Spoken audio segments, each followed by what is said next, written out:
This is a list of 5 of our favourite Shomin-Geki films. I'm guessing most of you know what Shomin-Geki is, but for those that don't, it was a genre coined by Western film critics regarding the Japanese social realist films made between the 1930s and early 1960s. However, many people still feel that these films were made long after, and still to this day in fact. Koreeda's Still Walking and Kuroki's 1988 film Tomorrow were pretty good examples of these. This list, on the other hand, for the sake of convenience, will focus on films from the conventional timeline. Okay, so what makes a Shomin-Geki film? The consensus is the films were about the everyday urban lives of the Japanese working class, but that's not always true. Often films depicted the lower middle class as well, especially towards the later 1950s and early 1960s. So I think a safer definition would be films that observe the everyday occurrences of the urban Japanese people.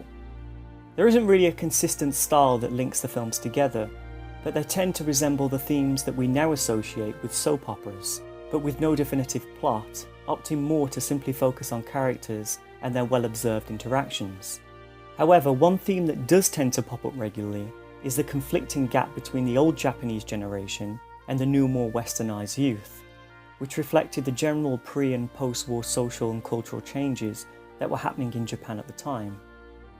Anyway, let's get on with the list. And as with all the videos that we make, I apologise in advance for the offensively bad Japanese pronunciations, or mispronunciations.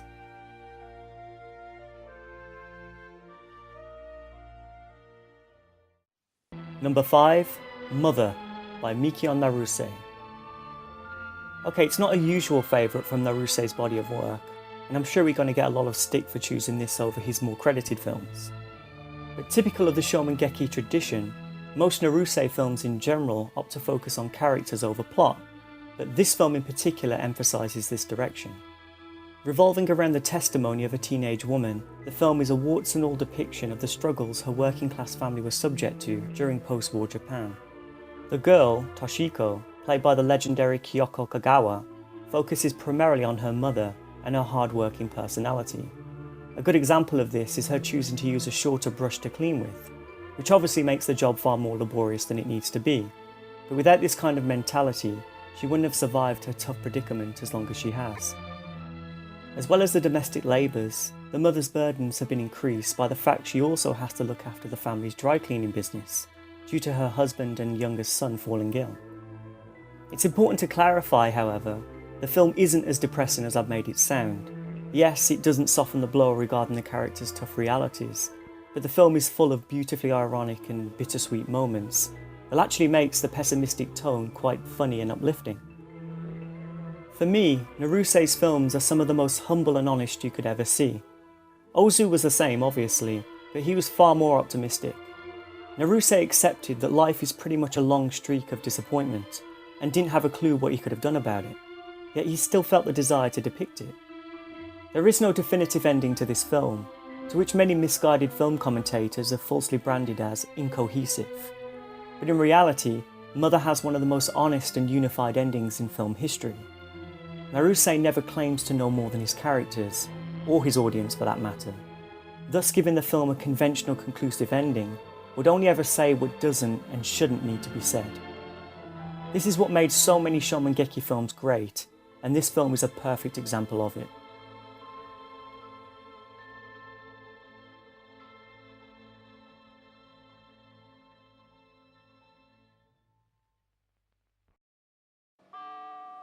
Number 4, Our Neighbor Missy, I think I pronounced that right, by Yasujiro Shimazu. A beautifully balanced comedy drama by one of the most criminally overlooked directors from this era of Japanese cinema, and is said to have been the film that dictated how Shomin-Geki films were made after. Focusing on the lives of 2 neighbouring families who developed a close-knit relationship over the years, and the disruption caused when one of the family's daughters returns after leaving her husband.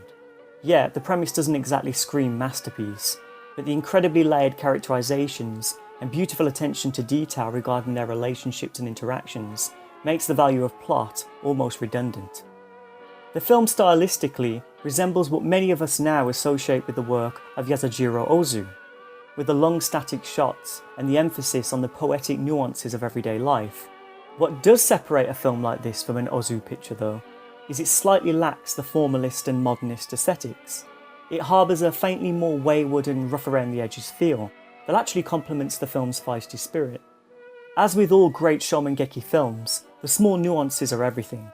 Themes like growing up, growing old, the grind of daily banalities, young love, old love, blossoming and fading relationships, all captured so confidently with no need for melodrama or overt dramatic emphasis. In my opinion, a list about the Shomin-Geki genre without our Neighbor Missy will always be an incomplete one.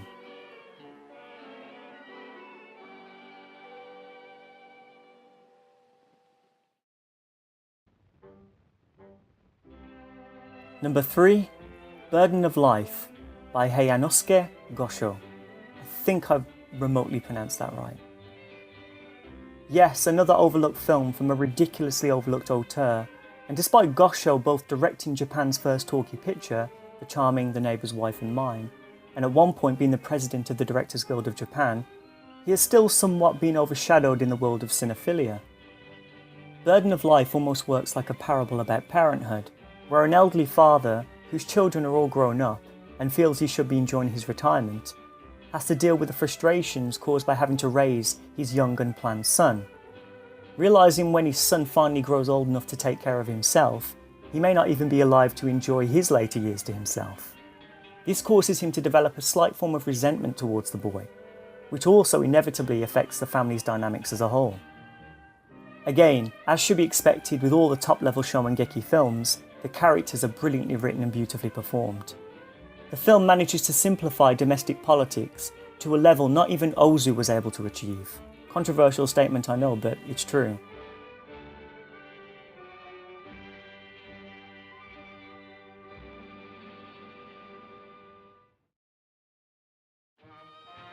Number 2, Mr. Thank You by Hiroshi Shimizu.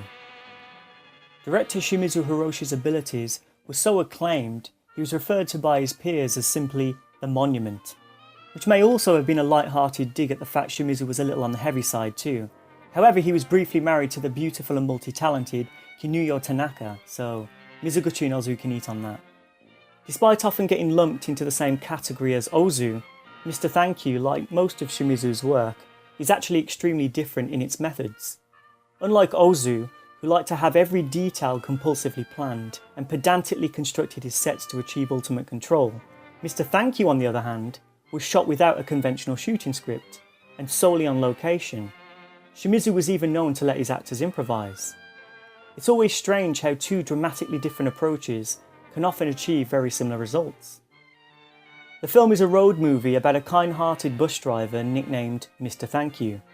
He's given this name because of his overly polite tendency of thanking everybody who moves out the way of his bus. You'd think this gets annoying, but it actually doesn't. He's quite literally impossible not to like. Mr. Thank You is carrying a variety of passengers from the rural peninsula Izu to Tokyo, gradually depicting each character's distinctive traits and the deceptively simple motivations for their journey to the big city. The first thing that comes to mind when I think about Mr. Thank You is the old smooth on top, paddling below analogy. If you're not familiar with it, it goes something like this. The duck appears to move so simply on top of the water, but underneath its legs are moving rapidly. There's so much going on in this film, yet hardly anything is ever properly seen. This is shown in the gentle way it illustrates how girls from poor families in the rural areas were sent to the city for work, but would almost inevitably fall into prostitution. Also, a brief scene where Mr. Thank You speaks with a Korean woman outside his bus. We're delicately observing the racial discrimination Korean people were being subject to at the time, where they weren't even allowed to ride on the same bus as other Japanese people.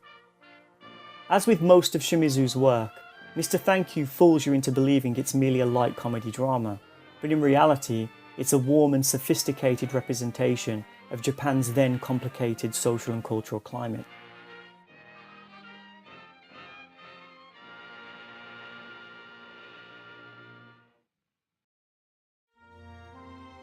Number 1, Late Spring by Yasujiro Ozu.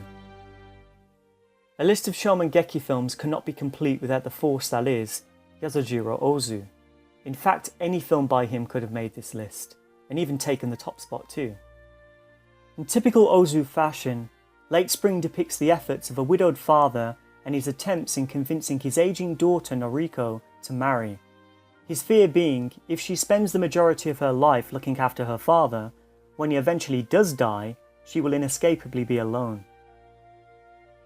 Harase Setsuko and Shishu Ryo have shared some phenomenal moments together in other Ozu films, but I personally feel their chemistry was at its height in Late Spring, and displayed the epitome of Ozu's father-daughter dynamic. Even his own remake of the film, An Autumn Afternoon, as great as it is, it was never quite able to reach the same level of subtle and poignant chemistry, in my opinion of course.